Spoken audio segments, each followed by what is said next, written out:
Next جو tools ہم لوگ ڈسکس کر رہے ہیں اس میں ہمارے پاس shape tool, knife tool, eraser, smudge, روج اور فری ٹرانسفارم ٹولز ہیں. یہ 6 ٹولز میں آپ کے سامنے انٹروڈیوس کر رہا ہوں.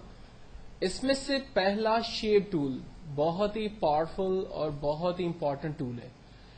عام طور پہ آبجیکٹ کو ری شیپ کرنا، یعنی اگر اسکوائر کو سرکل بنانا ہے تو وہ پاسبلٹی ہے آپ کے پاس اس شیپ ٹول کی مدد سے. کورل کے اندر وہ تمام شیپس جو عام طور پر یہاں اویلیبل نہیں ہیں، آپ کسی بروشر میں دیکھتے ہیں، بینر میں دیکھتے ہیں، کارڈز پہ دیکھتے ہیں، لوگو دیکھتے ہیں، جیسے لوگو تو نہیں بنے ہوئے ہوتے ہیں عام طور پہ کورل کے اندر، وہ آپ نے خود ڈیزائن کرنے ہوتے ہیں، آپ کی خود کی کریٹیوٹی ہوتی ہے.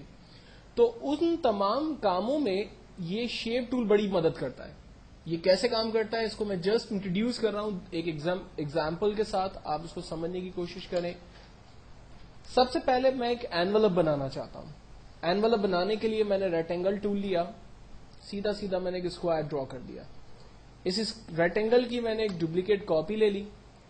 ڈپلیکیٹ کاپی کو میں نیچے رکھ لیتا ہوں اور جو ایک پہلی کاپی تھی اس کے پاس اس کو میں نے سلیکٹ کر لیا. شیپ ٹول کی مدد لیتا ہوں. شیپ ٹول کا کل ہم نے کام دیکھا تھا کہ وہ بلیک جو ڈاٹس ہیں جن کو ہم نے نوڈ کا نام دیا تھا، اس کو آپ اس کے کارنرز کو راؤنڈ کر سکتے ہیں. یہ پراپرٹی ہم نے کل ڈسکس کر لی تھی. اس کا مطلب ہے کہ اگر آبجیکٹ کے اندر نوٹ اویلیبل ہے تو آپ اس نوٹ کے ساتھ شیپ ٹول کی مدد لے کر کچھ بھی اس کی شکل جو ہے وہ چینج کر سکتے ہیں. اگر مجھے یہاں پر نئے نوٹ لگانے ہیں تو میں اس شیپ ٹول کی مدد لے کر آبجیکٹ پر جہاں نوٹ لگانا ہے وہاں ڈبل کلک کروں گا. لیکن آپ دیکھیں ڈبل کلک کرنے سے اس وقت آبجیکٹ میں نوٹ نہیں آ رہا. تو اس کی وجہ یہ ہے کہ فرسٹ مجھے اسے کنورٹ ٹو کرو کرنا پڑے گا اور پھر جہاں مجھے اس پہ نوٹ لگانا ہے وہاں میں نے ڈبل کلک کیا، آبجیکٹ پہ ایک نوٹ آ گیا.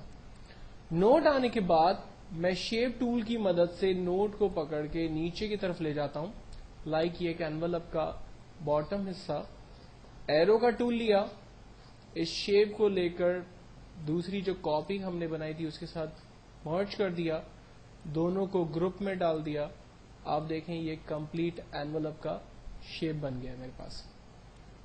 اسی طرح سے اگر میں اگین ایک اینولپ بنانا چاہتا ہوں لیکن میں یہ چاہ رہا ہوں کہ اس کے اینولپ کا یہ جو شیپ ہے یہ راؤنڈ ہونا چاہیے، گول ہونا چاہیے، تو اس کے لیے اگین پہلے ہم 2 ریکٹینگل ڈرا کر لیتے ہیں، ڈپلیکیٹ بنا لیتے ہیں اس کی.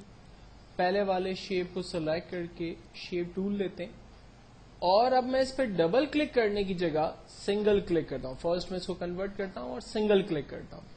سنگل کلک کرنے سے بلیک رنگ کا ایک جسٹ مارک آ رہا ہے، یہ نوٹ نہیں ہے، یہ مارک ہے. ڈبل کلک کریں گے نوٹ آ گیا. نوٹ کی مدد لے کر آپ آبجیکٹ کو چینج کر سکتے ہیں. نوٹ نہیں چاہیے، ڈبل کلک کریں، نوٹ ختم ہو گیا. لیکن جب آپ سنگل کلک کرتے ہیں تو آپ کے پاس جسٹ اس کا ایک مارک آتا ہے.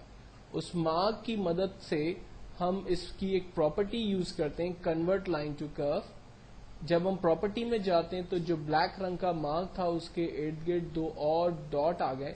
ان دونوں ڈاٹس کو لے کر ہم اپنے شیپ کو راؤنڈ کرنے کی کوشش کرتے ہیں. ایک طرف سے راؤنڈ کیا، دوسرے بلیک ڈاٹ کو پکڑا، اس کو راؤنڈ کیا. جب ہمیں لگا کہ یہ ایک بہتر راؤنڈ شکل میں آ چکا ہے تب ہم ایرو کے ٹول کو سلیکٹ کر کے اس کے ساتھ جسٹ اس کو مرج کر دیں گے اور دونوں کو گروپ میں ڈال دیں گے. آپ دیکھیں یہ بھی ایک اینولپ اسٹائل ہے لیکن اس کی جو شیپ ہے وہ ہم نے راؤنڈ بنائی ہوئی ہے. اب اسی کو یوز کرتے ہیں ہم لوگ لائک پینسل بنانے کے لیے. میں جسٹ آئیڈیا تھرو کر رہا ہوں. میں ایک ریکٹینگل کی مدد سے پینسل کا ٹاپ حصہ ڈرا کر رہا ہوں. مجھے اس کی جو ہے وہ پینسل کی شارپ نوک بنانی ہے. زوم ٹول لے لیتے ہیں. لائک مجھے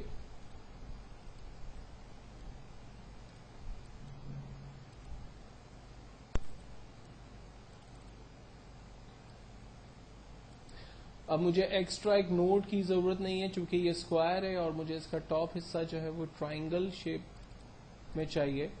تو میں نے ایک نوٹ یہاں پر ایڈ کیا اپنی مرضی سے.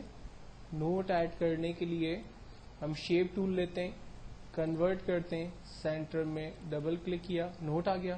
اور یہاں سے دونوں کارنرز ہم نے ریموو کر دیے. یہ پینسل کا ٹاپ حصہ بن گیا. اب اسی طرح سے مجھے اریزر بنانا ہے اس کے باٹم پر, تو میں پینسل کے باٹم حصے میں چلے جاتا ہوں. یہاں پر ایک اور اسکوائر ڈرا کرتا ہوں, اور اس اسکوائر کے یہ کارنر شیپ کو راؤنڈ کرنا ہے. کنورٹ ٹو شیپ, سمپل ایک ڈاٹ لیا, کنورٹ ٹو کرو, اور یہ پینسل کے ٹاپ حصے کو میں نے اریزر کو جسٹ راؤنڈ شیپ میں کنورٹ کیا. یہ ایک بہت ہی میں نے آرڈنری سی پینسل بنائی ہے. ابھی اس کو ہم اور فنیشنگ دیں گے آگے کچھ اور ٹولز جب ہم ڈسکس کریں گے. یہاں پر صرف میں آپ کے سامنے اس ٹول کی ایبلٹی آپ ڈسکس کرنا چاہتا کہ شیپ ٹول کی مدد سے کیا کیا چیزیں ہو سکتی ہیں. ہم نے اینولپ کی ایگزامپل لی, ہم نے ایک پینسل کو جسٹ شیپ دینے کی کوشش کی اور اس کو سمجھنے کی کوشش کی کہ یہ ٹول بیسکلی کیسے ہمارے لیے کام کرے گا.